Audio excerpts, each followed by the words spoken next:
রাখি বন্ধনের এটা সেকেন্ড পার্ট। আর এই যে আমার ছাত্রী দেখুন, আমার ছাত্রী একটি মাধ্যমিক পরীক্ষা দেবে এই মেয়েটি।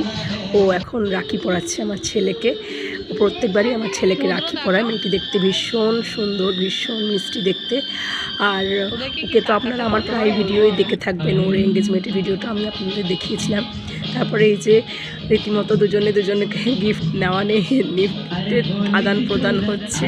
অনেক রকমের খাওয়ার ব্যবস্থাও করেছিল। এই যে দুইজন, আমার ছেলে আর ওর নিজের ভাই, সবসময় দুজনকে রাখি পরাবে ওরা। আর এই যে গিফট দিয়েছে একটা বক্সটাও খুব সুন্দর হয়েছে।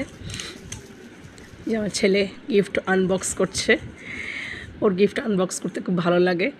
তারপরে এই যে ভাই এসছে, আমার একমাত্র ভাই এসছে, আমার বোন তাকে রাখি পরাচ্ছে। বোন ভাই দুজনেই এসছিল। এই যে আমি আমার ভাইকে রাখি পরাচ্ছি, ভাইয়ের দীর্ঘায়ু কামনা করছি। আমার এই একটাই ভাই, আর অনেক ছোটোবেলার থেকেই চাকরির পাওয়ার দরুন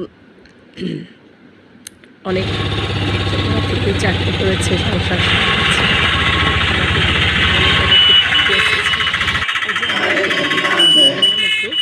জায়গায় নিমন্ত্রণ ছিল। মানে এটা হচ্ছে প্রজাপতি ব্রহ্মকুমারী যে অনুষ্ঠান, তাদের একটা গ্যাদারিং ছিল রাখি পূর্ণিমায়। তো সেখানে চলে গেলাম। আমাদের বাঙালি সমাজের পক্ষ থেকে সেখানে খাওয়া দাওয়ার ব্যবস্থা ছিল। এই যে খাওয়া দাওয়া, লুচি, ছোলার তরকারি, চানা মশলা, আলুর তরকারি, মিষ্টি, রসগোল্লা। তারপরে বাড়িতে এসে ঠাকুরকে একটু খেতে দিয়ে দিলাম।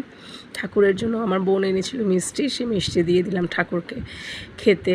আজকে আমরা বাইরে থেকে খেয়ে এসেছি তাই। আর এই যে দেখুন, আজকে আমাদের এসিটা খারাপ হয়ে গেছিলো, এসির ফ্যানটা খারাপ হয়ে গেছিলো। তো নতুন ফ্যান আর নতুন জালি লাগানো হলো। ফ্যানটা ভেতর থেকে কী করে যে খারাপ হয় ভগবান জানে।